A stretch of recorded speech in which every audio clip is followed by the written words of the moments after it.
Buenos días. Vamos a dar comienzo a la jornada que organizamos conjuntamente con la Cátedra de Empresa y Humanismo, la Fundació Parc Científic, ambas de la Universidad de Valencia, herramientas para vincular la sostenibilidad a la competitividad de la empresa. Jornada que cuenta con el apoyo de la Generalitat Valenciana a través de la Consellería de Economía Sostenible, Sectores Productivos, Comercio y Trabajo.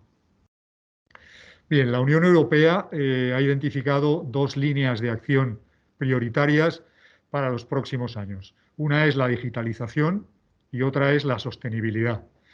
En estas dos direcciones se van a invertir buena parte de los muchos recursos que la Unión Europea va a movilizar en sus presupuestos y dan idea también de hacia dónde van las prioridades de la Unión Europea en estos próximos años. La Fundació Parc Científic Universitat de Valencia, desde su papel vertebrador de todas las capacidades que alberga y aglutina el Parc Científic de la Universidad de Valencia, se suma a estos trabajos en las dos direcciones propuestas por la Unión Europea. Así, en el año 2020, la Fundació configuraba el Parc Científic como nodo de innovación digital, Digital Innovation Hub, que era reconocido como tal por la Unión Europea a finales de ese mismo año. Además, en línea con la estrategia hacia la sostenibilidad, la Fundació Parc Científic está trabajando internamente, mejorando sus procesos y adaptando sus infraestructuras, pero también hacia el exterior, buscando, sobre todo, promover la sostenibilidad en su entorno más próximo, el ecosistema de innovación generado en el propio Parc Científic, generando además herramientas, como será, entre otras, una guía que verá la luz antes de terminar 2021 y que hemos denominado Construyendo Empresas Sostenibles. Tenemos que tener en cuenta que el desarrollo sostenible es aquel que atiende a las necesidades del presente sin tener que comprometer por ello la capacidad de las futuras generaciones para poder atender a sus propias necesidades. El desarrollo sostenible, más que un estado armonioso al que aproximarse, es un proceso de cambio en el que se intentan hacer consistentes las necesidades actuales y las futuras a la hora de tomar las decisiones relacionadas con la explotación de recursos naturales, con el desarrollo tecnológico, con la orientación de las inversiones, incluso con los cambios organizativos en las entidades y corporaciones. Este desarrollo sostenible implica ineludiblemente una triple dimensión. La triple dimensión de la sostenibilidad. La sostenibilidad económica, la sostenibilidad medioambiental y la sostenibilidad social. Los tres ámbitos están estrechamente relacionados. Focalizar en la primera, la sostenibilidad económica, ignorando las otras dos, no tiene sentido. No cabe hablar de sostenibilidad si no se tienen en cuenta las conexiones entre las tres dimensiones. Como recogíamos en la descripción del contenido de esta jornada, la responsabilidad social en materia de sostenibilidad es una cuestión que afecta a todas las esferas de la vida. Salud física y mental de las personas, entramado institucional que soporta la sociedad, al medio ambiente y, por supuesto, a la economía. Tanto consumidores como instituciones en todos los niveles, desde el local hasta el transnacional, están ejerciendo una creciente presión para que las organizaciones de todo tipo y naturaleza se comprometan asumiendo su responsabilidad, evaluando el impacto de sus externalidades y gestionando la consecuencia de sus acciones.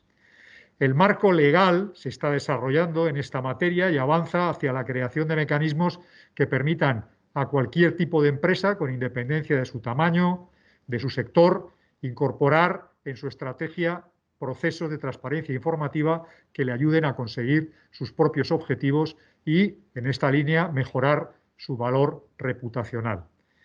La elaboración de información no financiera en general y de memoria de sostenibilidad en particular, que es una práctica en este momento legalmente obligatoria para muchas empresas, no cabe duda que en el corto plazo va a alcanzar a la práctica totalidad de las organizaciones.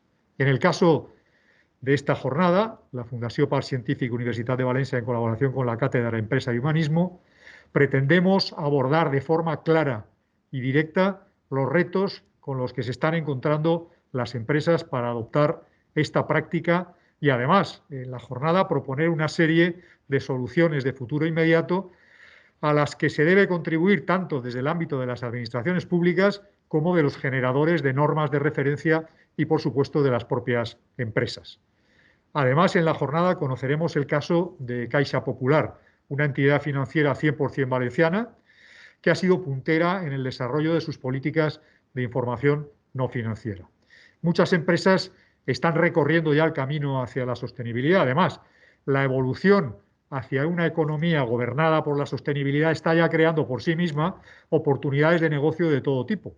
Y esta tendencia se va a intensificar en un futuro próximo. De todo esto vamos a tratar en la jornada de hoy y para ello contamos con 3 ponentes especialistas en la materia. Tomás González Cruz, Carlos López Abril y Sergio Camisón, a los que iré presentando según el orden de sus intervenciones. El que intervendrá en primer lugar será Tomás González. Tomás es profesor del Departamento de Dirección de Empresas de la Universidad de Valencia, profesor de Dirección de Empresas desde el año 1996. Su investigación en los últimos años se ha centrado en la creación y desarrollo de estructuras que faciliten la innovación social. Desarrolla talleres de innovación en diferentes másteres y con equipos directivos de diversas empresas. Es autor de más de 60 artículos y publicaciones en revistas internacionales. Fue el primer director de la Cátedra de Empresa Familiar de la Universidad de Valencia entre 2005 y 2010. Desde 2011 hasta la fecha es el delegado de la rectora para el Plan Estratégico de la Universidad de Valencia y desde 2017 es el director de la Cátedra de Empresa y Humanismo de la Universidad de Valencia, que hoy nos acompaña en esta singladura. Nos hablará sobre responsabilidad social, marco institucional y retos de futuro. Marco institucional y regulatorio en torno a la transparencia informativa, así como los retos a los que se enfrentan las organizaciones para generar valor a través de esta práctica. Tomás, cuando quieras, tienes la palabra. Pues, en primer lugar, muchas gracias, Fernando. Quiero empezar dando las gracias al parque, porque efectivamente actúa como ese elemento vertebrador y aglutinador de las múltiples iniciativas que se desarrollan en una institución de investigación tan grande como es la Universidad de Valencia. En muy breve, diré que la Cátedra de Empresa y Humanismo, desde el año 2017, precisamente se está enfocando en trabajar en estos 2 ejes de futuro, que son, por un lado, las cuestiones relacionadas con la sostenibilidad y con la generación de modelos de reporting no financiero y analizando su impacto sobre la competitividad. Esto se hace también en el marco de colaboración con grupos de investigación de la universidad que trabajan en esto. Pero también estamos trabajando de la mano de otro de nuestros patrocinadores. Tenemos 3 patrocinadores, la Generalitat Valenciana, Caixa Popular y Seidor. De la mano de Seidor también estamos trabajando en el análisis de todos los procesos de transformación digital y aprovecho para anunciar que el día 11 de noviembre, también alojados en las instalaciones, y doy las gracias a la Fundación Parc Scientific, también alojados en las instalaciones en el auditorio del Parque Científico de la Universidad de Valencia, presentaremos el primer barómetro de la transformación digital para la zona de la Comunidad Valenciana y Murcia. Bueno, y ya sin más, entramos en el contenido de la charla. Somos conscientes de que en las últimas semanas y que incluso en las próximas semanas se están produciendo múltiples eventos y múltiples charlas alrededor de este tema.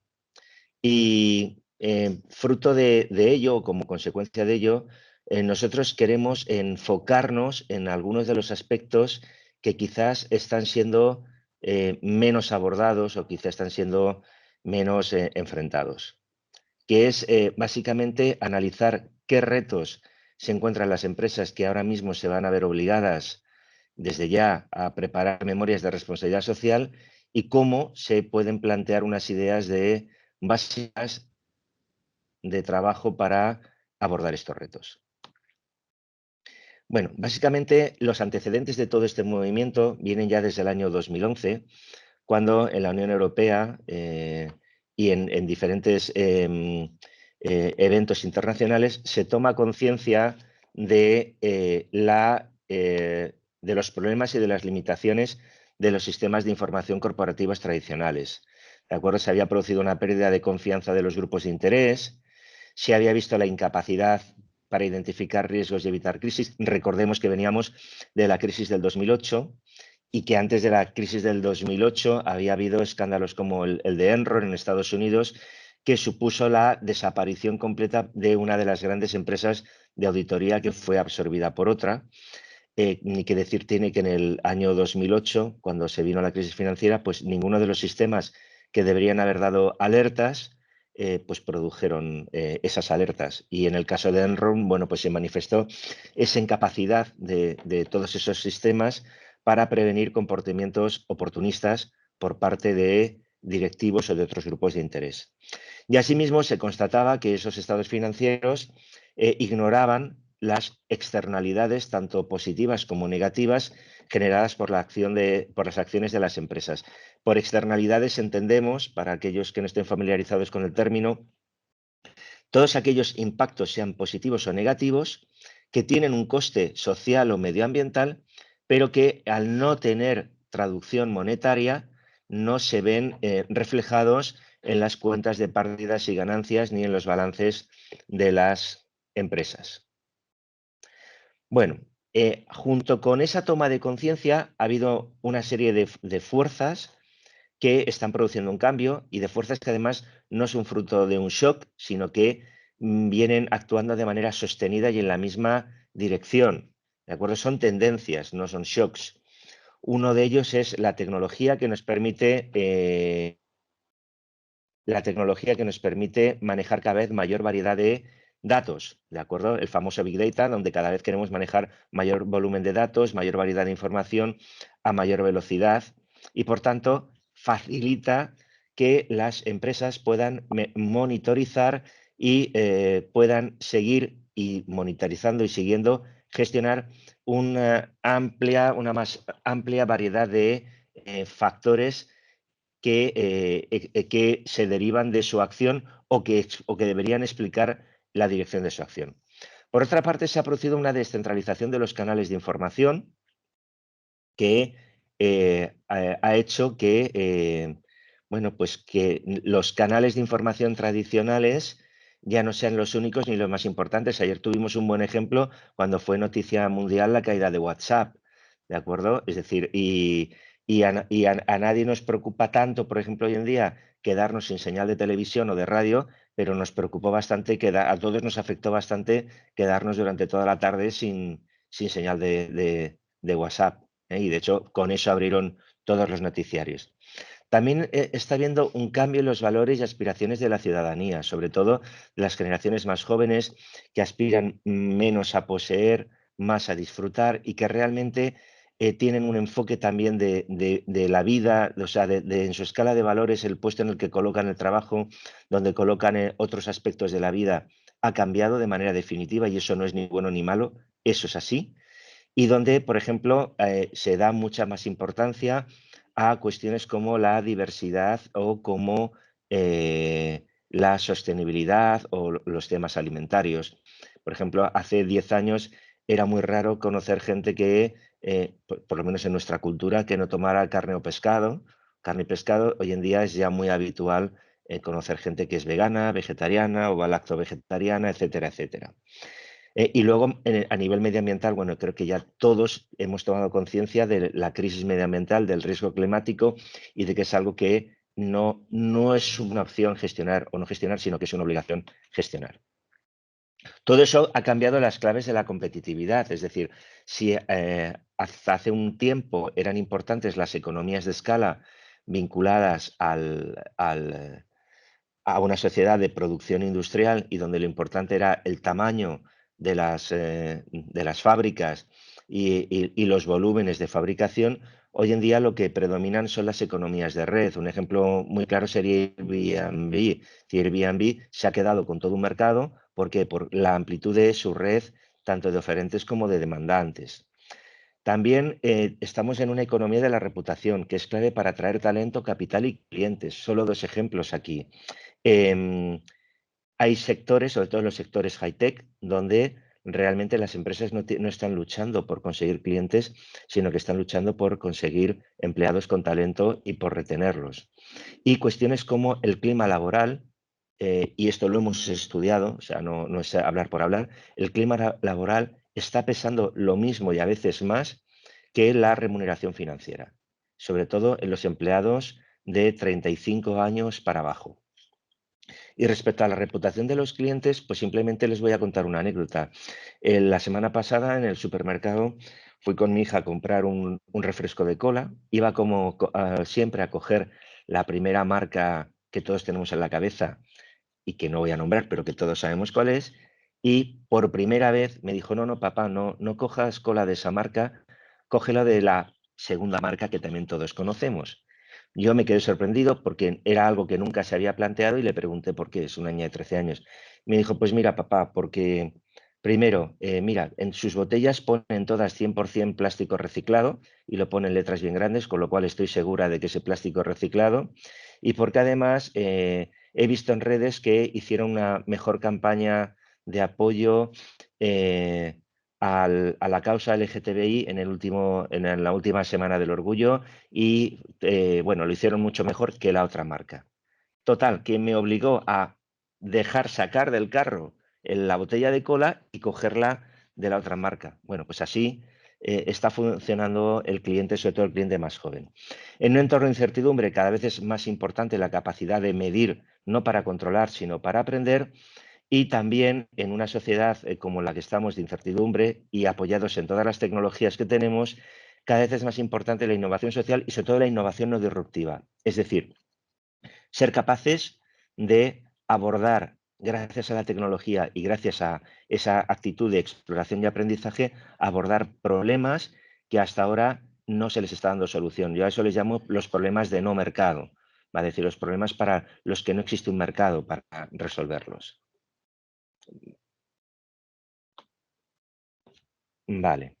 Todo esto ha generado nuevas necesidades para las empresas, es decir, debemos tener sistemas de información que atiendan a todos estos retos y debemos ser capaces, si se fijan en la contabilidad, dice que la contabilidad pretende ofrecer una imagen completa y fiel del estado patrimonial de la empresa. Bueno, pues haciendo una traslación, necesitamos sistemas de información que ofrezcan una imagen completa y fiel de la organización en cuanto a sus capacidades para crear valor económico, social y medioambiental. Esto implica básicamente un sistema de información que permita dimensionar y cuantificar las externalidades, tanto positivas como negativas, y gestionar los riesgos derivados. Bueno, ¿cuál es el marco legal en el que nos encontramos actualmente al respecto? Bueno, pues básicamente debido a la ley 18-2018, perdón, a la 11-2018 de rango estatal, ya este año todas las empresas de más de 250 empleados con activos superiores a 20 millones de euros o con una cifra de negocio superior a 40 millones se van a ver obligadas a elaborar una memoria de sostenibilidad que deberán adjuntar a sus estados financieros tradicionales. Por tanto, nos encontramos con que es una obligación legal que cada vez va a afectar y de manera bastante rápida a un mayor número de empresas. Es decir, que si mi empresa a día de hoy no cumple estos criterios, yo creo que sí que es muy inteligente empezar a prepararse. En poco tiempo, insistimos, va a acabar afectando a las empresas, a todas las empresas con independencia de su tamaño. ¿En qué marco legal institucional funciona todo esto?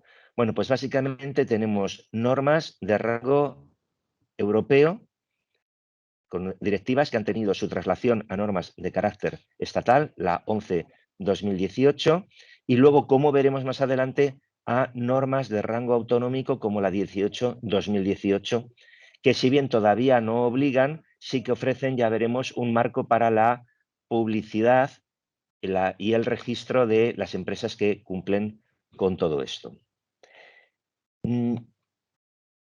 ¿A qué hace referencia la ley 11-2018? Bueno, pues básicamente a una serie de contenidos que la mayoría de ustedes conocerán y que son básicamente 5 apartados. Es decir, la norma simplemente nos dice que la memoria de responsabilidad social debe abordar cuestiones relacionadas con el medio ambiente, con las cuestiones sociales y de relación con el personal, es decir, gestión en el sentido amplio de los recursos humanos, impacto sobre las personas, respeto de los derechos humanos, lucha contra la corrupción y el soborno a través del buen gobierno corporativo, impacto social en cuestiones como la subcontratación de proveedores y gestión de la cadena de proveedores que también cumplan con estos requerimientos y compromisos con el desarrollo sostenible más allá de la propia acción de la empresa. O sea, de la propia cadena de valor y de la propia acción directa de la empresa, así como cumplimiento de las responsabilidades fiscales. ¿Con qué problema nos encontramos? Bueno, pues el problema básico con el que nos encontramos, y voy a tratar de hacer también un símil con lo que conocemos, es que actualmente las empresas están en la siguiente situación. La administración nos está pidiendo o se está pidiendo que depositéis un balance y una cuenta de pérdidas y ganancias, pero no nos ha dado un plan general de contabilidad cerrado, sino que nos ha dicho, aquí tenéis toda una serie, como las que tenéis ahí, de modelos de referencia, elegid el que queráis y en función de ese modelo elaborad una memoria y medid de manera cualitativa o cuantitativa. ¿Con qué nos encontramos? Nos encontramos con que esos referentes entre los que nos dejan elegir, para empezar, la mayor parte de ellos no abordan el problema de manera global, sino que lo abordan de manera parcial. Y los que lo abordan de manera global, y luego el profesor Sergio Camisón os hablará de ello, nos dejan, digamos, manga ancha en términos coloquiales para elegir qué aspectos queremos abordar y cómo los queremos reportar.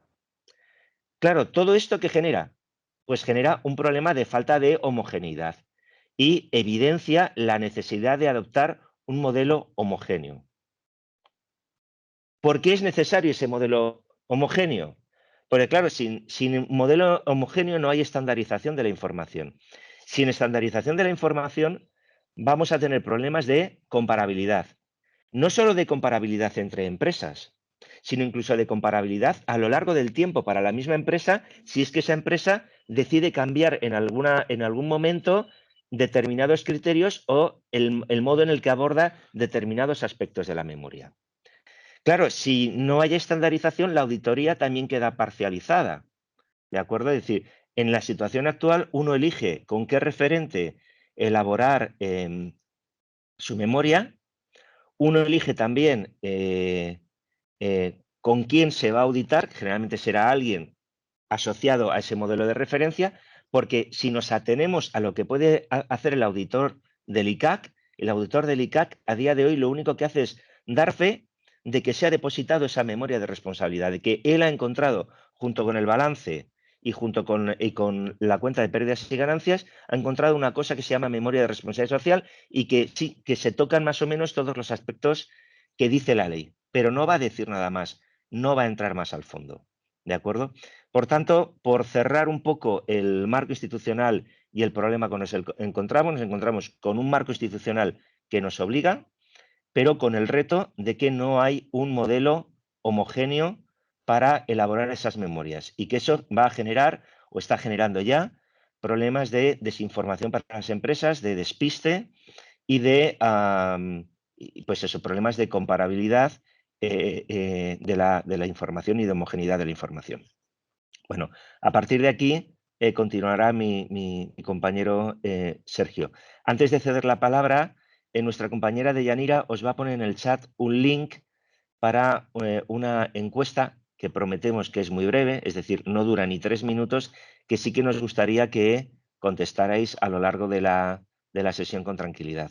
Muchísimas gracias y paso la palabra al profesor Camisón.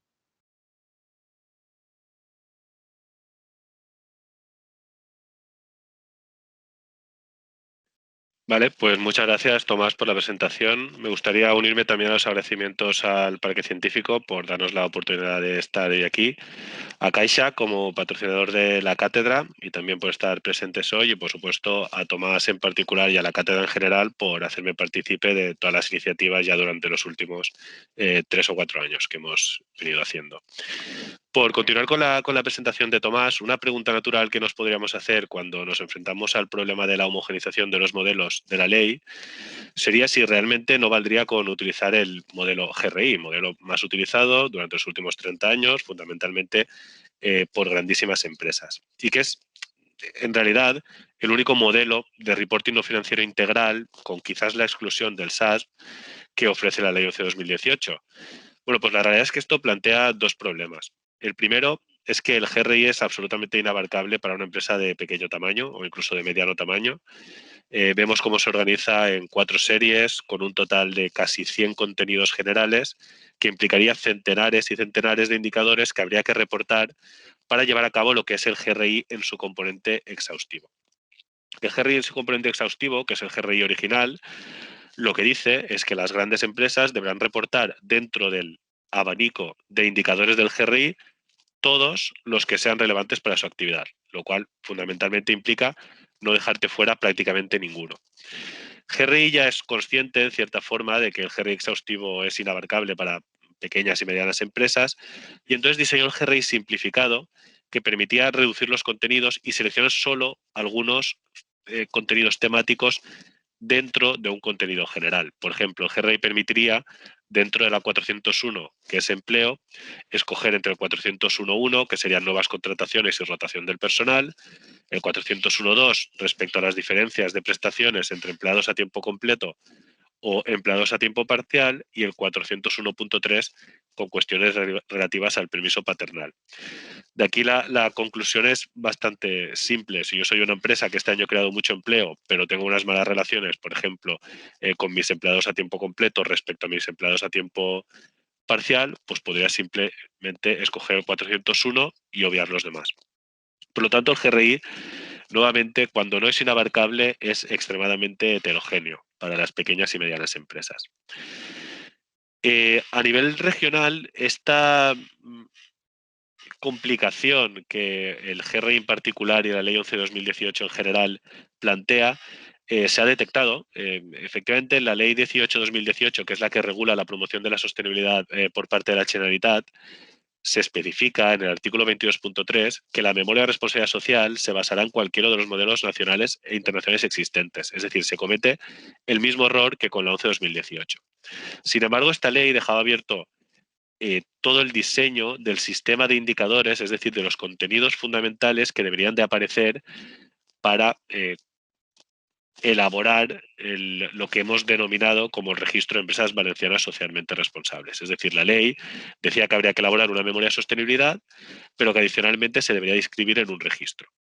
Como la ley dejaba abierto un sistema de indicadores a escoger y como desde Generalitat eran conscientes de los errores que se habían cometido a nivel nacional, se ha aprendido de ese antecedente y se ha desarrollado, y aquí la Generalitat se ha apoyado en la Cátedra de Empresa y Humanismo nuevamente, un sistema de información integral con indicadores preestablecidos, con indicadores estandarizados, que permite pues, todos esos problemas de heterogeneidad que encontramos en las memorias actuales, solventarlos parcialmente en un sistema bastante homogéneo. El registro tiene un modelo de evaluación basado en una serie de cuestiones. Hemos buscado un sistema plenamente transparente, que sea integrador, es decir, que no deje fuera a ninguno de los sectores productivos relevantes de la comunidad, que sea representativo, por tanto, de la realidad en la que estamos, que sea comparable, por eso de que tenemos indicadores plenamente estandarizados, que sea transversal e incremental, es decir, que permita que tanto las empresas de gran tamaño como las microempresas se puedan inscribir, ajustado, por lo tanto, al tamaño y recursos que maneja la organización, y, por supuesto, está basado en el proceso de mejora continua y entendemos que en el futuro se deberán de hacer modificaciones que se adapten mejor a la realidad de sostenibilidad de la empresa valenciana. El registro, que en breve será publicado, se articula en 4 grandes aspectos. Por una parte tenemos los sociales y laborales, luego los éticos, los ambientales y los de I+D+I. Nosotros éramos conscientes en el propio diseño del registro de que las empresas ya tienen multitud de obligaciones de reporting y entendimos que era fundamental que consiguiésemos que las obligaciones que a día de hoy pueden tener derivadas de la Ley 11/2018 o aquellas que estén cumpliendo voluntariamente mediante la elaboración de memorias basadas, por ejemplo, en criterios GRI, les valiesen para elaborar parcial o totalmente o para cumplir total o completamente con los requisitos que desde el registro se les iba a exigir. Es decir, hemos intentado que haya un acople entre lo que les exige en el registro y lo que se le exigiría en una memoria de sostenibilidad normal. Aquí lo que vemos es la relación entre los aspectos del registro y los grandes aspectos de la sostenibilidad a incluir en una memoria que nosotros planteamos en la guía que elaboramos el año pasado desde la cátedra y que está disponible para su descarga gratuita en la propia web corporativa de la cátedra, que ahora luego en una diapositiva posterior se puede observar. Por lo tanto, lo que nos estamos encontrando en cuestiones de responsabilidad social y de sostenibilidad es que las empresas pueden cumplir única y exclusivamente con el cumplimiento de sus propias obligaciones. Las grandísimas empresas tendrán que hacer una memoria y ya está.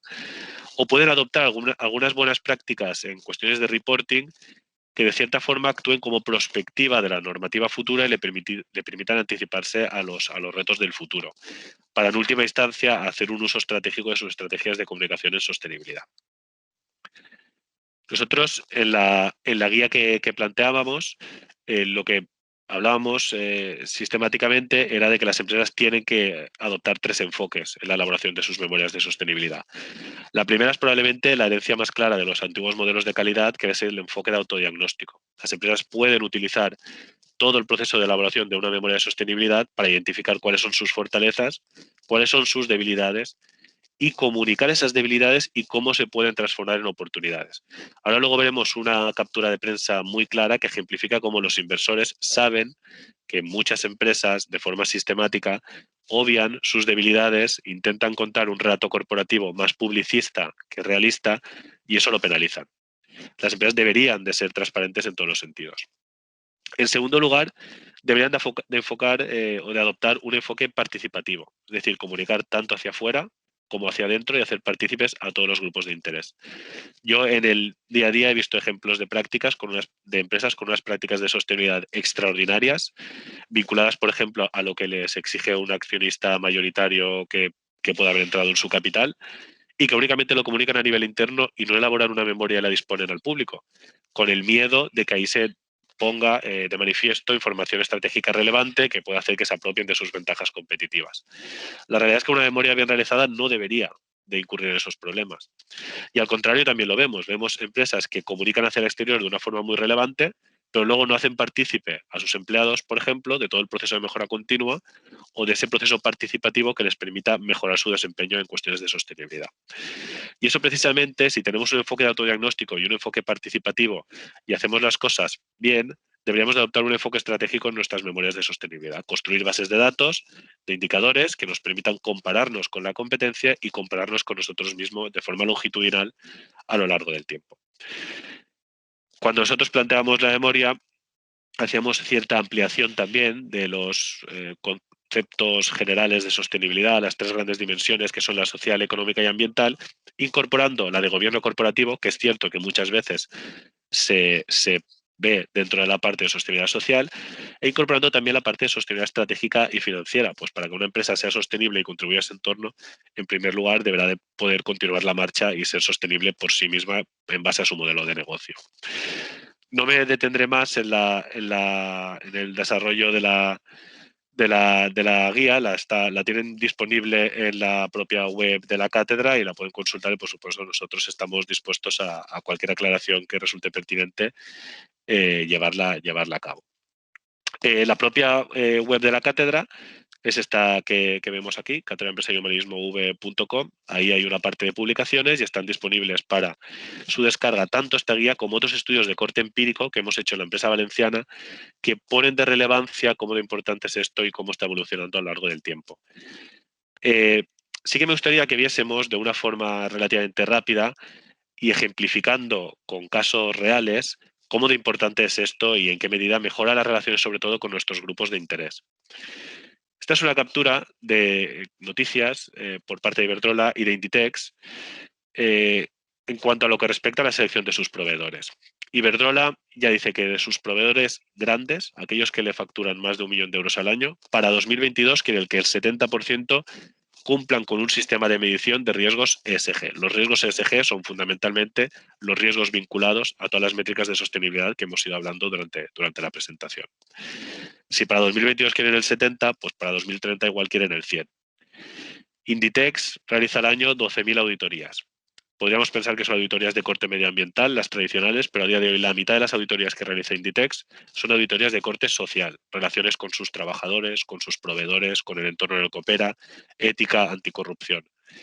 Estos son dos ejemplos, pero si nos vamos a las webs corporativas de grandes empresas españolas, Siemens, el Banco Santander, Celmex, sistemáticamente vemos cómo sus procesos de selección de los proveedores se basan en criterios de sostenibilidad, criterios de ESG, criterios de RSC. Muchos podrían pensar que esto es pura propaganda, simplemente quiero seleccionar a los proveedores por estos criterios y comentarlo, pero la realidad es que las buenas empresas que tienen un buen desempeño en ESG tienen un buen desempeño en rentabilidad financiera.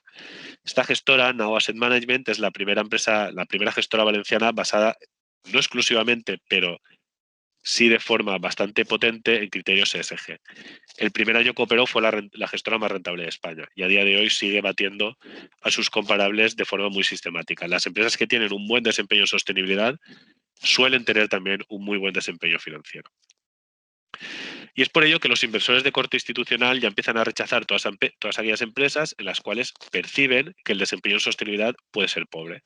Aquí a la derecha tenemos BlackRock, el mayor inversor, mayor megafondo que existe a nivel mundial, con participaciones relevantes en prácticamente todas las empresas cotizadas españolas, y hace poco hacía una advertencia que no puso en la práctica, pero mediante la cual decía que bajo su sistema de medición de ESG, de desempeño en sostenibilidad, únicamente 1 de cada 3 de las empresas contenidas en el IBEX 35 sería digna de invertir en ellas. Todas estas empresas cumplen la ley 1118, elaboran grandísimas memorias de sostenibilidad, pero incurren bien en un desempeño en sostenibilidad pobre, bien en una estrategia de comunicación errónea. Muchas veces, aun con un buen desempeño en sostenibilidad, incurren en una estrategia de comunicación pobre que les hace tener una mala perspectiva por parte de los inversores. En la parte izquierda no comentaré todos ellos para no alargarme, pero si vamos, por ejemplo, al primero de los factores, se les preguntaba a los inversores institucionales si percibían un riesgo de mal gobierno corporativo, ¿qué harían? El gobierno corporativo era una de las grandes patas de la sostenibilidad que planteábamos nosotros en la guía. Pues bueno, en 2018, 2 de cada 3, el 63%, directamente rechazarían la inversión. Podríamos pensar que aún hay un tercio que, bueno, que se lo pensaría, pero es que en 2017 el porcentaje de rechazo era la mitad. Únicamente en un año se ha doblado. Y si nos fijamos en todas esas rayitas azules, todas esas barras azules, lo que vemos es un incremento en un único año muy, muy, muy relevante. Y esto es en 2018. Si analizamos 2021, si replicásemos el estudio en 2021, esto probablemente se multiplicaría. A nivel particular, los inversores no son ajenos a esta tendencia y se comportan de la misma forma que los inversores institucionales. Total de activos bajo gestión con criterios de sostenibilidad han pasado desde 2014 hasta 2020 de 12 trillones a casi 40 trillones. Se han multiplicado casi por 3. Perspectivas que en los próximos 6 años sigan creciendo con ratios de 2 dígitos y lleguen a casi doblarse hasta el entorno de los 60-70 trillones bajo gestión. Los inversores particulares, los inversores institucionales que invierten en empresas cotizadas, quieren ver en ellas criterios de sostenibilidad. Y muchas empresas de pequeño tamaño podrían considerar que realmente esto les resulta irrelevante, pues ellos no cotizan en los mercados financieros, no son objeto de inversión de estos grandes fondos. Pero bueno, las pymes sí que son objeto de inversión de una corriente cada vez más potente en España, que es el capital riesgo. Y el capital riesgo esto lo tiene en cuenta más incluso que las empresas que los fondos cotizados. El 72% de los fondos de capital riesgo encuestados en este estudio de Ernst & Young del año 2020 consideraban cuestiones ESG en la toma de decisiones y el 56% han rechazado inversiones por cuestiones ligadas a ESG. Cuando un fondo de capital riesgo está valorando cuestiones ESG, ya ha valorado la estructura financiera de la empresa, el mercado en el que opera, su cartera de productos y servicios y su modelo de negocio. Es decir, está muy avanzado en la valoración. Rechazar esto por criterio ESG, ese 56%, es una cifra mucho más grande de lo que a priori podría parecer. Y algo realmente ilustrativo es cuando les preguntan a las empresas que por qué lo hacen. Nosotros podríamos pensar nuevamente que esto es por un riesgo reputacional. No quiero invertir en una empresa que pueda manchar mi reputación. Bueno, pues únicamente el 17 de los fondos consideraban que el riesgo reputacional era un factor relevante a la hora de rechazar la inversión o de introducir esas cuestiones ESG en el proceso de inversión. y el 66% consideraban que el valor fundamental por el cual lo introducían es porque esto tenía un valor competitivo y podía multiplicar la creación de valor. Por lo tanto, no es una cuestión reputacional, sino que es una cuestión de carácter estratégico. Por último, si analizamos cómo se comportan los consumidores en este sentido, este es un estudio de Deloitte, precisamente este año 2021, se les preguntaba que por qué no adoptaban un enfoque más sostenible en sus patrones de compra.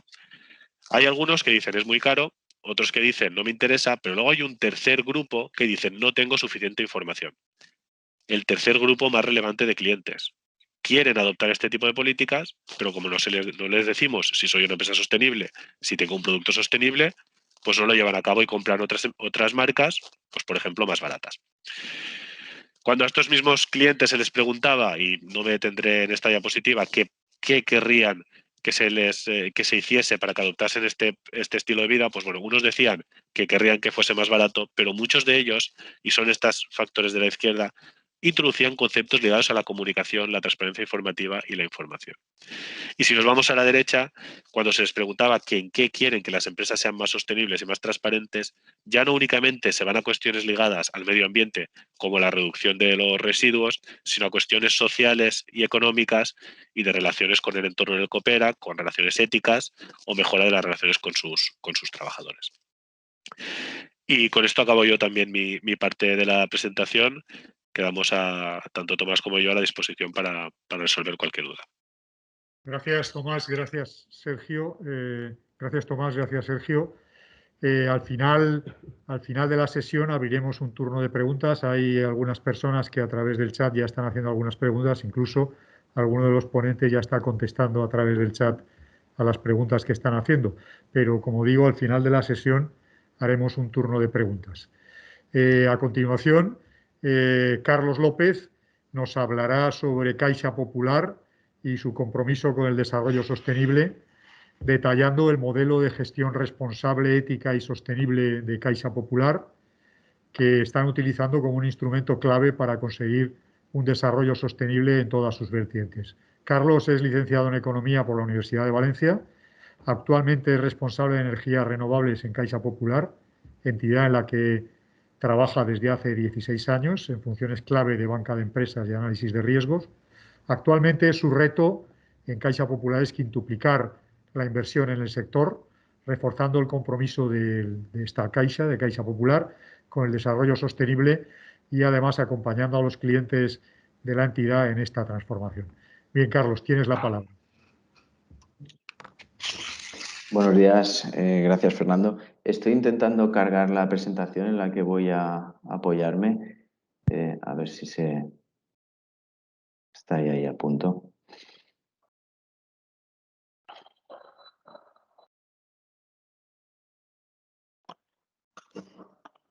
Vale, parece que ya la vemos, ¿verdad? Muy bien, voy a contar un poco el caso de Caixa Popular para poner en contexto también a quien no nos conozca y bueno, luego quedaré a disposición también de las preguntas que puedan surgir. Aquí, bueno, voy a empezar. ¿Cuál es el objetivo de Caixa Popular desde sus inicios? Bueno, trabajar para ser la mejor banca comercial con servicio al cliente, intentar ser la entidad financiera valenciana con más implicación e impacto social y ser un grupo financiero líder y sobre todo referente en lo que viene a ser la banca socialmente responsable. Esto, que puede ser unos objetivos a largo plazo, yo creo que ya alguno de ellos estamos en disposición de decir que ya se están cumpliendo y nos sentimos bastante orgullosos, la verdad. Lo que hablaba antes también Fernando de la sostenibilidad, todo esto hay que equilibrarlo, sobre todo somos una empresa, una entidad financiera que obviamente tenemos que tener unos rendimientos económicos, pero todo eso conjugado con el impacto social y ambiental, en el que cada vez se está poniendo mayor valor, mayor importancia, y que al margen de esas memorias sociales que empiecen a ser obligatorias, tanto para a nivel reputacional como para relaciones comerciales con clientes y proveedores, creo que además de plasmarlo sobre un papel, hay que ponerlo en práctica. Caixa Popular lleva muchos años enfocado en estas facetas, al margen de esa obligación legal o no de plasmarlo en una memoria. Voy a contar un poco cómo surgió Caixa Popular. Caixa Popular surgió ya hace 43 años por un objetivo de gente emprendedora y con sensibilidad cooperativista. A través de una visita a Mondragón se trasladó el modelo de negocio cooperativista de aquella zona y de allí surgió el proyecto de Caixa Popular que, bueno, a fecha de hoy sigue en marcha y con muchas expectativas de cara al futuro de éxito. Como os decía, llevamos 43 años, siempre generando empleo, con una política de proximidad y de apoyo al entorno local, de colaboración también, y aquí algunas de las cifras que también hablan un poco del tamaño, ¿no?, que tenemos como entidad financiera. Pues ahora mismo manejamos unos activos de más de aproximadamente 1.200 millones de euros, unos ahorros de casi 1.600, inversiones fuera de balance casi 300 millones y contamos ya con 73 oficinas de red de sucursales a través de la provincia de Valencia y provincia de Alicante. Comentar en este caso que, porque puede ser anécdota o incluso es noticia, ¿no?, que nosotros vayamos un poco contracorriente con el sector financiero, donde continuamente, casi a diario, hay noticias de expedientes de regulación de empleo o de concentración de oficinas, fusiones. Nosotros estamos abriendo oficinas. Recientemente, en el pasado mes de mayo, hemos abierto 2 nuevas oficinas, una en el municipio de Denia y otra en el centro de Valencia. Y bueno, nosotros vamos aprovechando esos huecos que va dejando la banca tradicional para intentar también dar servicio, además de ganar cuota de mercado, que es nuestro objetivo. Todo esto, aunque parezca extraño, queda sujeto a muchas revisiones del Banco de España porque no es lo corriente abrir oficinas. Con esto quiero decir que estamos expuestos a un nivel regulatorio y de control muy, muy elevado. Y bueno, aquí ya empezaría a contar un poco la experiencia y la clave del éxito, ¿no?, de Caixa Popular. Como os decía, el tema de ser una cooperativa, el modelo de propiedad. Cuando hablamos del modelo de propiedad, somos una cooperativa de segundo grado en la que los trabajadores somos socios de trabajo. Eso, al fin y al cabo, lo que proporciona es sobre todo, yo hablo desde mi experiencia, ¿no?, la mía, que sería prácticamente la del resto de mis compañeros igualmente, es lo que proporciona o nos proporciona como entidad es el estar alineados, enfocados con el objetivo común, con la estrategia que tengamos trazada en cada momento, así como un compromiso y una implicación que a lo mejor en otro modelo de empresa no se da, ¿no? Ese yo, para mí, creo que es uno de las grandes claves del éxito de Caixa Popular, el colectivo de trabajo y su implicación. La cultura de empresa. Nosotros tenemos una cultura de captación de talento basada en la cantera. Es decir, normalmente entramos a trabajar en Caixa Popular o haciendo prácticas a través de la universidad, y a partir de ahí tenemos la oportunidad de desarrollar nuestra carrera profesional en Caixa Popular. La verdad es que es una ventaja. Yo puedo decir, antes comentaba Fernando en la presentación, llevo 16 años y es cierto que terminé la carrera y ya estaba trabajando en Caixa Popular, y aunque haya tenido oportunidad de explorar otros caminos profesionales, lo cierto es que el hecho de crecer desde el inicio con la empresa te hace sentirte propia de ella y, por tanto, estar a gusto. Y cuando uno forma parte de un proyecto en el que te dejan participar y tomar decisiones, asumes responsabilidades, al final decides continuar, ¿no? en el proyecto. Tenemos ciertas políticas, por ejemplo, la de que los familiares no trabajen en Caixa Popular, y eso es una política un poco no sé, higiénica, ¿no? que decimos, para no intoxicar las relaciones. Al final es una política que se lleva desde los inicios y que está dentro de nuestros estatutos y continuamos con ella. Aquí habla de transparencia salarial y la realidad es que, además de salarial, la transparencia en Caixa Popular es íntegra, o sea, realmente hay transparencia en todos los ámbitos y todo el mundo sabe lo que ganamos cada uno de nosotros, sabe cuál es la brecha salarial. Es nuestra política, la de todos formamos parte de la cooperativa y, por tanto, tenemos que disponer de esa información. Luego el tema de la autonomía, eso, como hablaba al final, en el desarrollo profesional de cada uno de nosotros es algo importante, ¿no? El poder tomar decisiones sin depender de una jerarquía, ¿no? Siempre basado en la responsabilidad individual. Está claro, ahora hemos puesto en marcha desde hace un año y medio aproximadamente un nuevo modelo de organización que se llama organización líquida, en el cual ya no hay una jerarquía una jerarquía o un organigrama vertical, sino que es todo mucho más transversal, ¿no?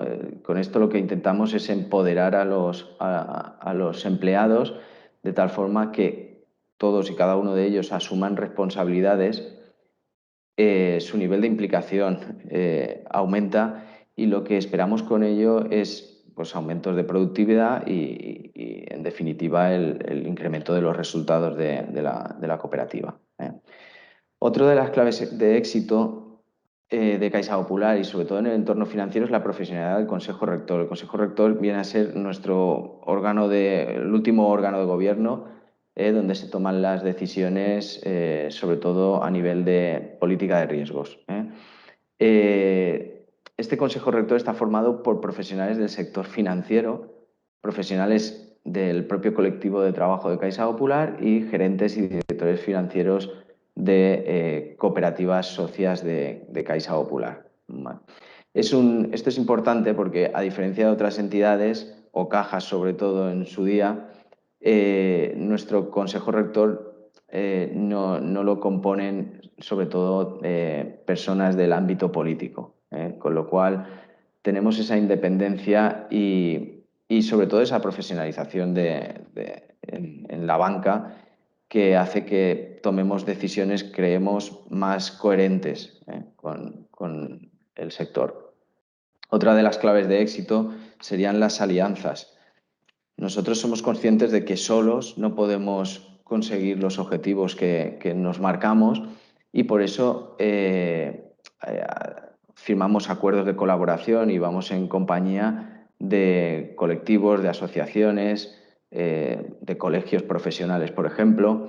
Al final queremos estar acompañados de los especialistas en cada uno de sus sectores y, a su vez, a nivel también de banca, estar acompañados del resto de entidades bancarias similares a la nuestra, en este caso a través de la Asociación Española de Cajas Rurales, de la cual además nosotros, por ejemplo, formamos parte del Banco Cooperativo junto a otras 28 cajas rurales españolas. Tenemos una compañía de seguros en la que también somos socios, que es RGA, y una compañía que ofrece servicios informáticos ya no solo a la propia red de cajas rurales, sino vendemos esos servicios informáticos a otras entidades financieras. Caso así más conocido, el de la propia Sareb. La propia Sareb utiliza nuestros servicios informáticos a través de nuestra compañía. Otra de las claves de éxito para nosotros es la estrategia de diferenciación. Y cuando hablamos de diferenciación, aunque lo primero que nos viene a la mente para ser competitivos es el tema del precio o incluso el tamaño, en nuestro caso no nos diferenciamos por eso, ese no es nuestro objetivo, que también somos capaces de ofrecer precios muy competitivos frente al resto de entidades. Pero nuestra diferenciación se basa sobre todo en la proximidad y en el servicio al cliente. Ese ADN asociativo que indicamos ahí en la diapositiva es importante porque el estar cerca de las asociaciones locales nos permite también reportar parte de nuestros beneficios a nuestro entorno más próximo. Entonces, esa es nuestra, digamos, estrategia de diferenciación clave. Y luego lo que hablábamos también de en cuanto a las personas en Caixa Popular, que somos quienes formamos finalmente la empresa, nosotros damos mucha importancia a las personas. Aquí hablamos de nivel interno y nivel externo. Cuando nos referimos a nivel interno nos referimos a las personas del colectivo de trabajo y externo ya serían el resto de grupos de interés. Aquí, bueno, no os voy a mencionar tampoco las políticas estratégicas, pero sí que una de ellas, que es la de crecer en felicidad. Con esto voy a pasar a la siguiente diapositiva, que sí que la explicaré un poquito más. Nosotros, en la actual política estratégica que llevamos a cabo, pensamos que si el socio es feliz, va a trabajar de una manera más productiva. Si además a eso le añadimos a un cliente feliz, la suma de esos dos factores va a suponer una cuenta de explotación feliz. Es decir, socio feliz más cliente feliz, cuenta de explotación feliz, que para nosotros significa incrementar los resultados año tras año. Aquí tenemos un esquema de algunas de las acciones que llevamos a cabo en cuanto a nivel interno. A nivel interno, pues aquí podéis ver, por ejemplo, el tiempo libre, flexibilidad, responsabilidad. Al final lo que intentamos es que el colectivo de trabajo esté a gusto, esté implicado en el proyecto, alineado con los objetivos de la entidad, y eso se ha de traducir necesariamente en un mejor servicio a nuestros clientes, que finalmente son los que van a aportarnos esos beneficios a la cooperativa. Aquí hablábamos del resto de grupos de interés, que obviamente nosotros influimos y ellos también nos influyen. Cada vez los clientes tienen mayor sensibilidad por el tema de la sostenibilidad. Nosotros no podemos ser ajenos a esta demanda. Y bueno, pues en esta línea, Caixa Popular siempre está comprometida con el entorno y con el medio ambiente y lleva por un lado unas políticas de eficiencia energética en sus instalaciones, por ejemplo, pero también lleva una política de responsabilidad social. Ahora comentaré este tema. Estas diapositivas tampoco aportan demasiada información. Grupos de interés.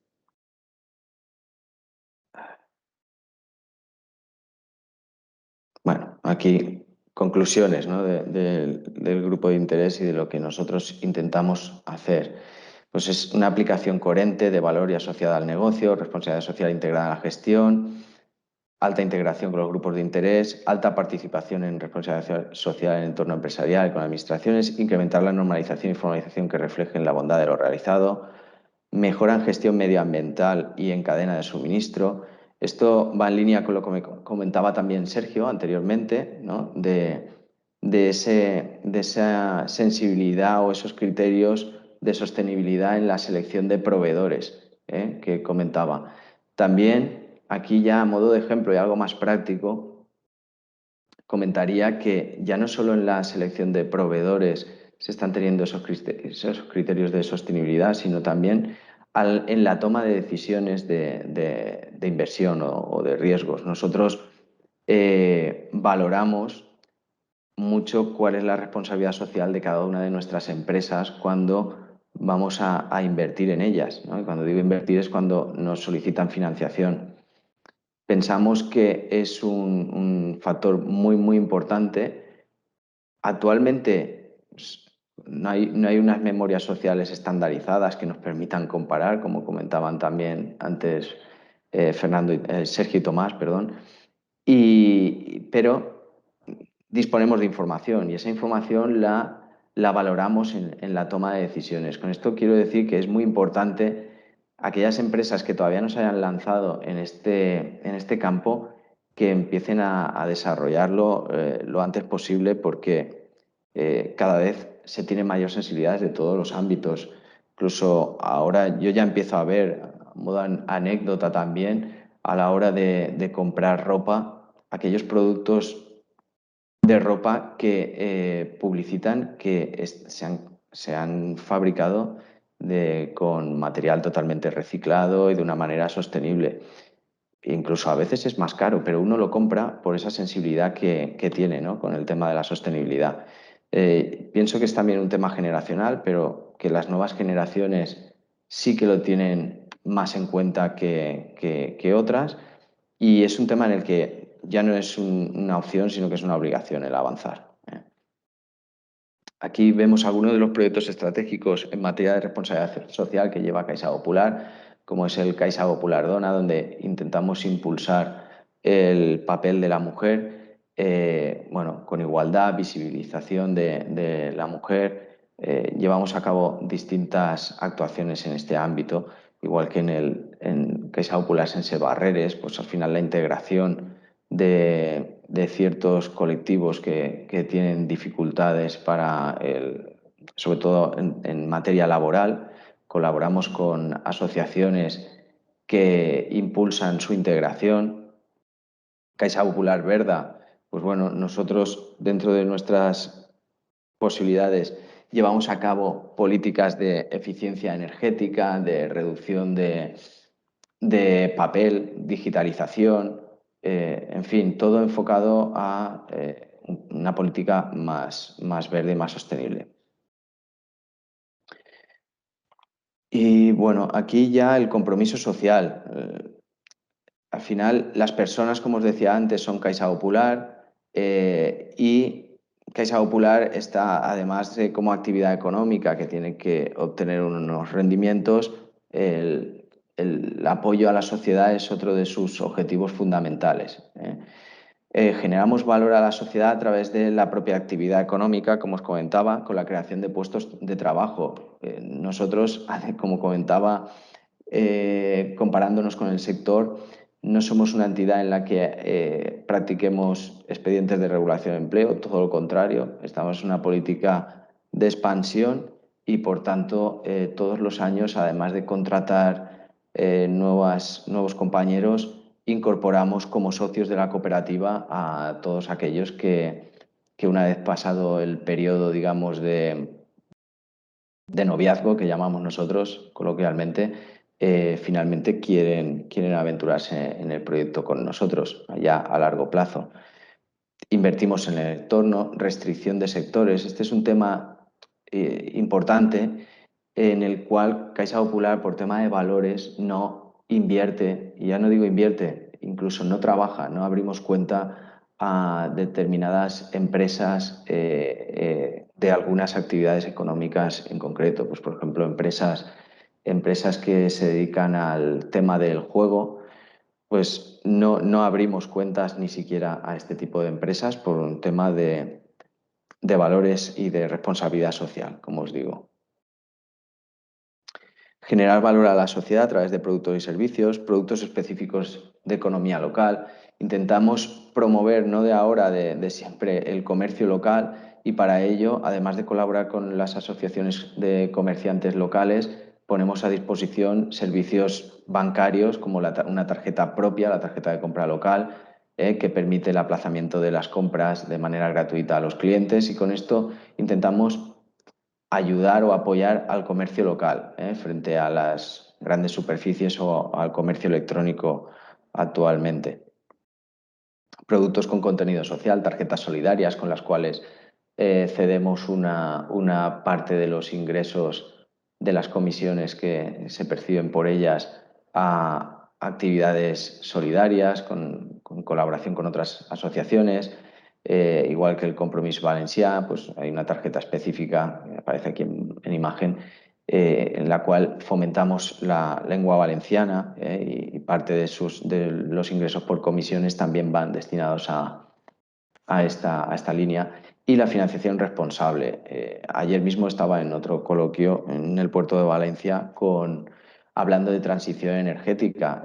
Nosotros disponemos de líneas específicas para inversiones sostenibles. Creemos que es el futuro, creemos que hay que apoyar estas nuevas inversiones y por ello creemos en esa financiación responsable.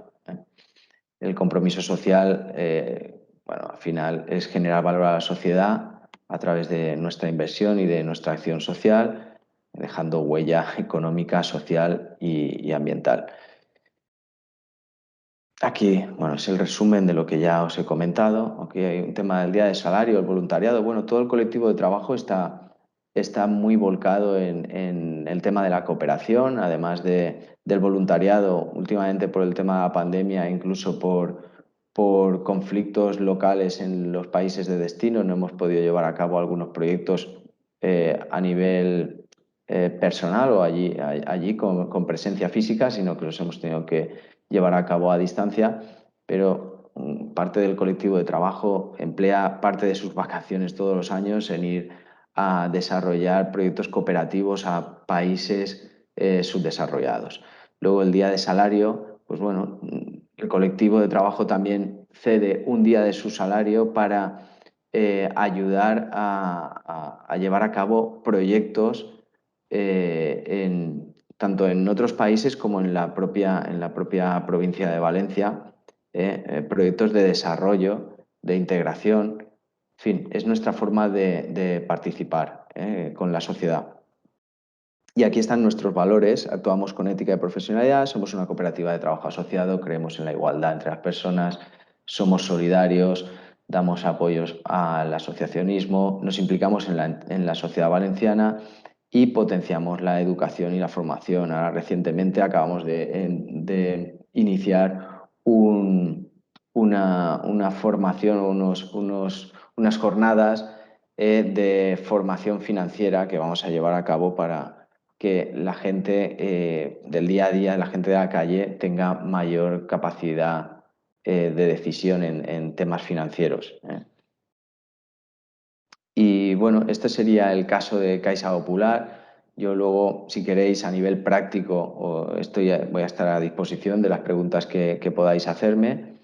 Y bueno, aquí comentaros Paco Alós. Paco Alós es el director de responsabilidad social que desgraciadamente hoy no podía asistir por motivos de agenda y por eso estoy yo aquí.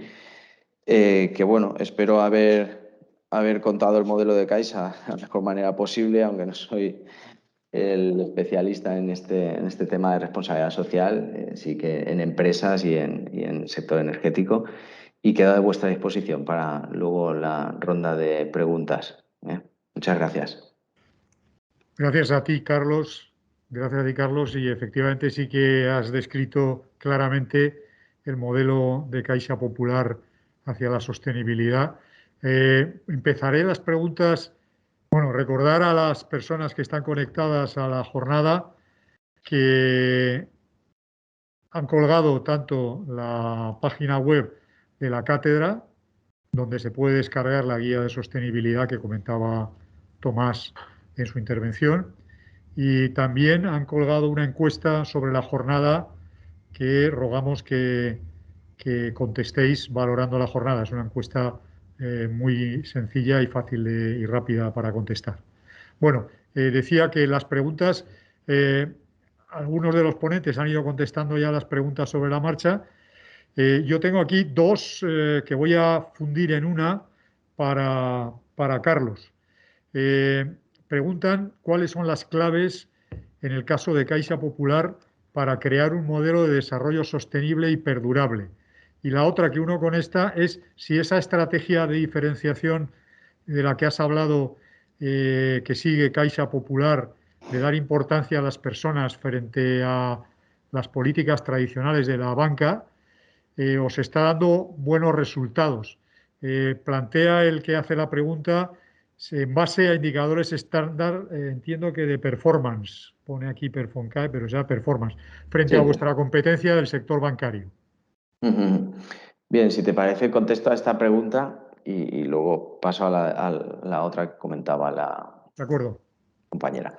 Sí, efectivamente sí que nos está dando buenos resultados, porque aquí habla Vicent de las políticas tradicionales de la banca convencional, que, bueno, entiendo que serán pues, las políticas que hay ahora, tanto de cobro de comisiones, de despersonalizar un poco el trato. Bueno, nosotros no somos ajenos tampoco a la realidad del sector. El sector, la realidad es que trabaja con unos márgenes en la actualidad muy bajos. Sabemos cómo están los tipos de interés, en tipos de interés negativo. Es una forma de trabajar muy complicada para ser competitivo también. Y obviamente hay algunas de las políticas de la banca tradicional que también emplea Caixa Popular porque la tiene que emplear, ¿no? Si no, no podríamos mantenernos o continuar en el mercado, ¿no? Si una empresa no es rentable, finalmente no podría continuar.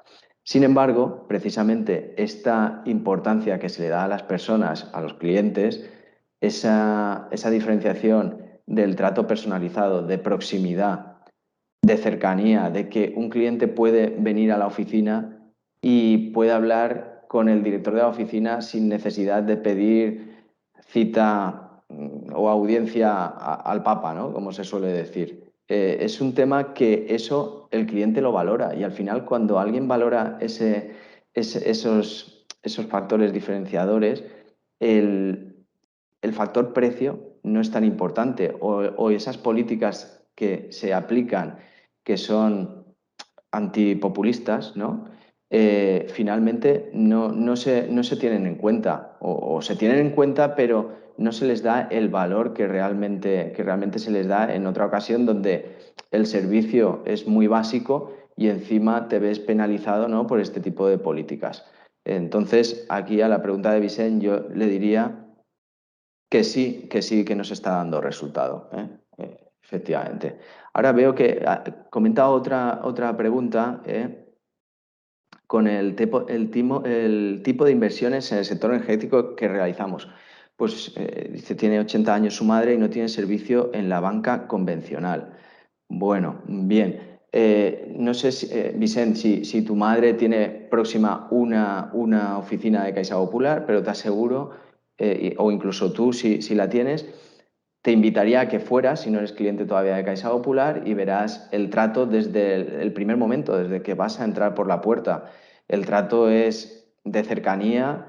El primer día que entres no te van a llamar por tu nombre porque no te van a conocer, pero el segundo ya te van a tratar por tu nombre. Yo he trabajado prácticamente 15 años en oficina, desempeñando muchos distintos cargos. Los últimos años estuve dirigiendo una oficina y me siento orgulloso todavía de ir a la zona donde estuve y que la gente me aprecie. Bueno, a veces hasta te llega incluso a emocionar, ¿no? De cómo te recibe la gente cuando vas un día y pasas por el barrio, ¿no? donde has trabajado durante algunos años. Eso al final yo quiero pensar que es fruto precisamente de esa diferenciación y de ese trato hacia los clientes y la importancia que le damos nosotros a las personas. Y en cuanto a lo que comentabas de inversiones en sector energético, pues ahora mismo tenemos líneas en vigor, líneas promocionales, pero que las tenemos en vigor permanentemente. Sobre todo, ahora lo que está de moda es la instalación de placas fotovoltaicas. Pero las líneas verdes que nosotros llamamos a nivel comercial están destinadas a cualquier tipo de inversión que supongan una mejora de eficiencia energética, desde la instalación de placas fotovoltaicas, fototérmicas, la adquisición de vehículos eléctricos o híbridos, el aislamiento térmico de las viviendas, en definitiva, cualquier actuación, la renovación de calderas, renovación de electrodomésticos por electrodomésticos más eficientes. Cualquier actuación doméstica o en el plano industrial que conlleve una mejora de eficiencia energética dispone de nuestras líneas de inversión. Yo te invito a que si tiene cualquier inquietud en esta materia, pues paséis por una oficina o incluso contactéis conmigo y yo os puedo canalizar a una oficina y explicaros, pasaros información al respecto. Y la otra pregunta, a ver si me acuerdo que está por aquí, que era la que hacía Encarna, ¿no? ¿Cuáles son las claves para crear un modelo de desarrollo sostenible y perdurable? Bien, yo aquí te diría que es la de ser fiel a los principios. Es decir, Caixa Popular se creó con unos ideales, unos valores que realmente no han cambiado mucho a lo largo de estos 43 años, sí que se han ido adaptando, pero al final es mantenerse fiel. Mantenerse fiel. Yo creo que las entidades financieras empiezan a fallar cuando prima el negocio y dentro de ese negocio no tienen en cuenta todas las variables, ¿no? Nosotros somos conscientes, en la anterior crisis, por ejemplo, del 2008, yo recuerdo estar en oficina y estar en ocasiones con frustración, ¿no? Por ver cómo oportunidades de inversión de clientes míos se los llevaba a la competencia, ¿no? De inversión de clientes que querían adquirir sus viviendas o incluso segundas viviendas, terceras, para especular, ¿no? Para nosotros eso era un negocio que estábamos dejando escapar en ese momento, pero la política que manteníamos era la de un control de esa inversión en ese sector en concreto. En ese momento, como os comento, pues podría generar frustración, pero ahora mirando, poniendo la vista atrás, pues te das cuenta de que era la política acertada, ¿no? Porque nosotros sufrimos la crisis inmobiliaria como cualquier otra entidad, pero la sufrimos más como crisis económica generalizada y no crisis inmobiliaria porque tuviéramos una concentración de inversión en ese sector que nos produjera un ratio de mora elevado. No tuvimos prácticamente cartera de inmuebles adjudicada y a fecha de hoy pues continuamos siendo una entidad financiera independiente con autonomía propia y sin necesidad de habernos fusionado o haber sido absorbidos por una entidad más grande. En esta línea te comento, por ejemplo, además del sector de energías renovables, también soy el responsable del sector promoción y como es un sector que ahora también vuelve a estar en auge, nosotros en Caixa Popular seguimos manteniendo las políticas de inversión en este sector. Por eso te decía que es muy importante el ser fiel a los criterios y a los principios marcados por la entidad. Nosotros en este sector tenemos un límite de exposición del 5% de nuestra inversión. Actualmente no llega siquiera al 3% y elegimos muy bien los proyectos. Es decir, son proyectos que vayan destinados a vivienda habitual, no a especulación, proyectos muy pequeños, todo muy controlado. Ahora estamos en unos proyectos de viviendas sociales, es decir, destinar parte de esta inversión que tenemos limitada para viviendas sociales a través de la Federación de Cooperativas. Quiero decir, esa para mí sería el motivo, la clave del éxito. Al margen de los 4 o 5 que he comentado, yo te diría que es ser fiel a los principios y desde luego el modelo de propiedad para mí es muy importante porque lo sientes y es que lo es, ¿no? El banco es tu empresa y por tanto no nos cuesta trabajo ni madrugar ni hacer horas extras, no lo contamos tampoco como horas extras, es nuestro trabajo. Entonces ese nivel de implicación al final se traduce en que perdure, ¿no?, el negocio. Y no sé si con esto os he contestado a vuestras cuestiones. Muchas gracias, Carlos, por tu respuesta. Yo tengo una pregunta para Tomás y quizá también para Sergio, y es la siguiente.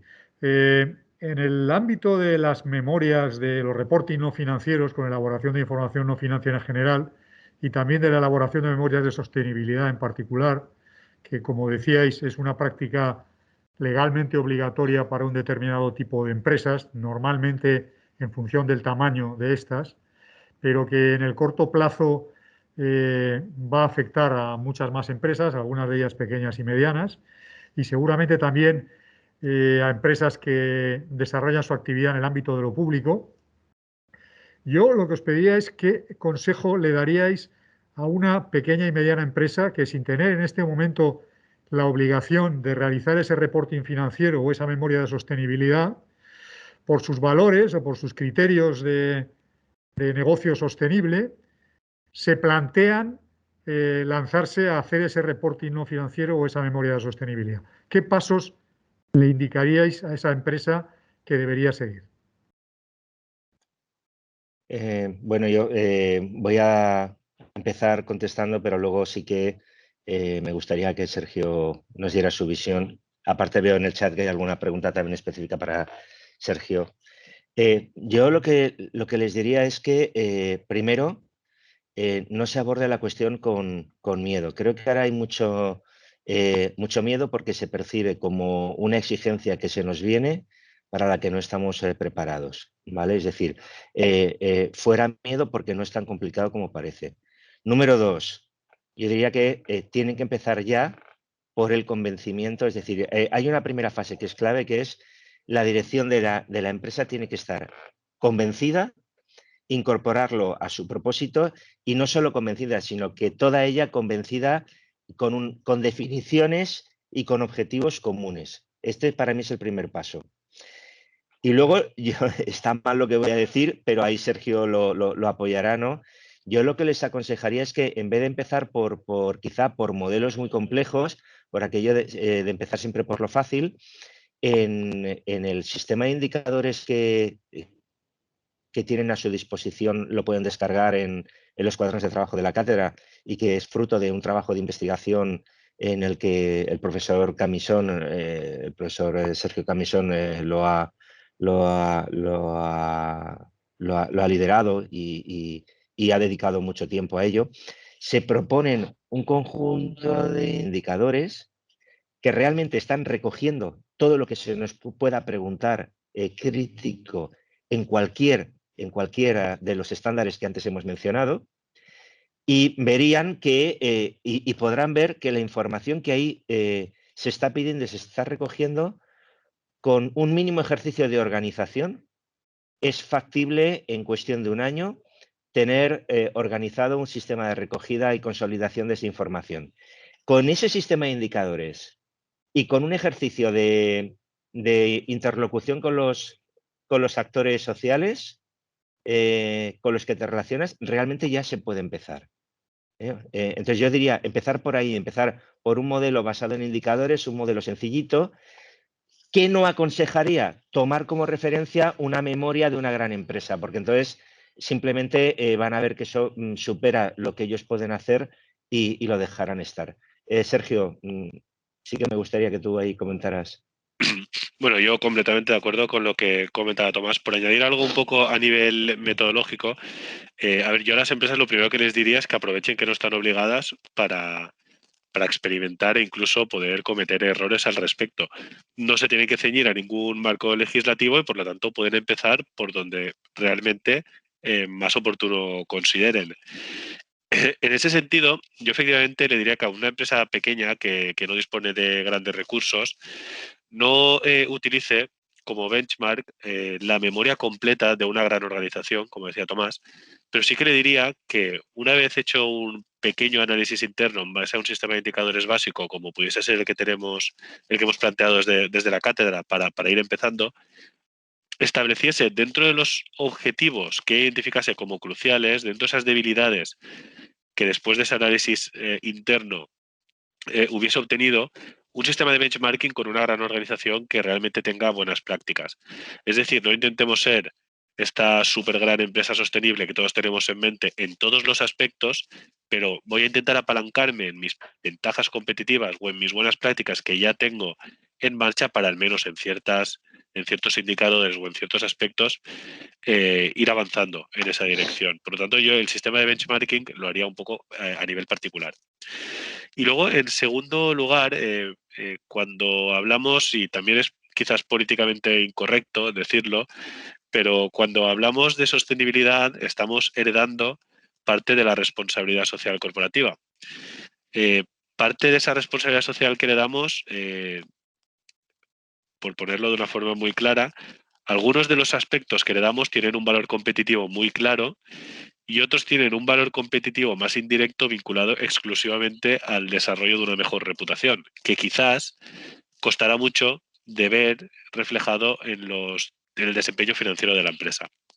Y en ese sentido, les aconsejaría que si tienen que empezar por algún sitio, empezasen por el desarrollo de sistemas de comunicación en aquellos indicadores que perciban que en el corto plazo pueden tener un efecto sobre el desempeño financiero de la empresa, porque eso precisamente generará adherencia a todas estas buenas prácticas. Estoy hablando de indicadores como, por ejemplo, todo lo relacionado a cuestiones ligadas a las relaciones con mis trabajadores, que precisamente pues, pueden ser un antecedente muy claro de la calidad de vida laboral, del compromiso organizativo o incluso de su productividad. Por lo tanto, yo diría ser selectivo en los indicadores y ser inteligente a la hora de escogerlos y definir objetivos. Eso respecto a la pregunta tuya, Fernando. Gracias, Tomás y Sergio. Ahora hay otra pregunta para Sergio. Dice, si ya es difícil estandarizar las herramientas de control de la sostenibilidad, aún más difícil es valorar cómo es en realidad de sostenible la empresa a partir de su reporting. ¿Estáis investigando en esa dirección? Sí, sí que estamos investigando y trabajando en esa dirección. Efectivamente, es extremadamente complicado de medir porque intentamos cuantificar variables que por su naturaleza son muy cualitativas. Por lo tanto, resulta muy complicado de medir. Dentro de poco, cuando salga el registro desde el cual hemos estado trabajando en la cátedra, que a encargo de Generalitat, de Consellería, se plantearán una serie de guías que iremos elaborando de cómo inscribirse en el registro y de cómo el propio registro ya tiene un sistema de medición de la sostenibilidad. Un sistema de medición básico, incipiente, basado más en rangos que en indicadores concretos, pero ya nos permite valorar en qué medida una empresa es sostenible o no. De hecho, el registro tiene una novedad respecto a las leyes nacionales o incluso a las propias directrices europeas, y es que ya no únicamente mide la transparencia de la empresa, sino que hace una estimación de su desempeño. La empresa tendrá que reportar información, pero tendrá que conseguir un desempeño específico en ciertos indicadores. Y si no lo hace, no sería objeto de inscripción en el propio registro. Por lo tanto, sí que hemos trabajado en eso e iremos publicando muy probablemente desde la cátedra algún documento de trabajo que pondremos enseguida a disposición del público gratuitamente, porque desde luego es el futuro del todo el tema de comunicación financiera. Y ya dando un paso más allá, el reto que yo aún veo muy lejano es todas estas métricas de sostenibilidad, asociarles un riesgo específico, igual que haríamos con un riesgo financiero, un riesgo de liquidez, un riesgo de tipo de interés, y a ese riesgo plantearle una monetización, es decir, en qué medida la empresa tiene un riesgo económico derivado de sus prácticas de sostenibilidad. Pero esto es algo que yo a día de hoy veo extremadamente lejano, aunque es cierto que se empuja en esa dirección. Muchas gracias, Sergio. Ahora hay otra pregunta que la hace la tilda de curiosidad. Dice, ¿por qué si son una cooperativa es para Caixa Popular? ¿Por qué si son una cooperativa de trabajadores se definen como cooperativa de segundo grado? Sí, bueno, efectivamente, igual le he dado más importancia precisamente a que los socios de trabajo o el colectivo de trabajo somos socios de la cooperativa, pero efectivamente somos una cooperativa de segundo grado. Dentro de nuestro capital también hay capital de otras cooperativas, como pueden ser, bueno, es el caso más conocido, Consum, es compañero de viaje, al igual que también hay socios de personas físicas, clientes de Caixa Popular y también empresas privadas que no tienen nada que ver con el cooperativismo. Sí que es cierto que tenemos los porcentajes de participación muy controlados para que siempre la toma de decisiones se quede dentro del colectivo de trabajo, que somos quienes tenemos la mayoría del capital. Por eso somos una cooperativa de segundo grado, porque nos conforman también parte de nuestro capital otras cooperativas. Muchas gracias, Carlos. Nada. Bueno, como no hay más preguntas, vamos a dar por cerrada la jornada. Agradecer a los ponentes sus intervenciones y felicidades por las mismas. Recordarles que tienen a su disposición un enlace para contestar a la encuesta valorando la jornada y también el enlace a la página web de la cátedra donde van a poder descargarse material relacionado con el tema de la jornada, herramientas para vincular la sostenibilidad a la competitividad de la empresa. Muchas gracias y hasta pronto. Muchas gracias, Fernando, por todo, y gracias a Carlos y a Sergio. Muchas gracias, Tomás. Gracias, hasta luego. Hasta luego. Luego.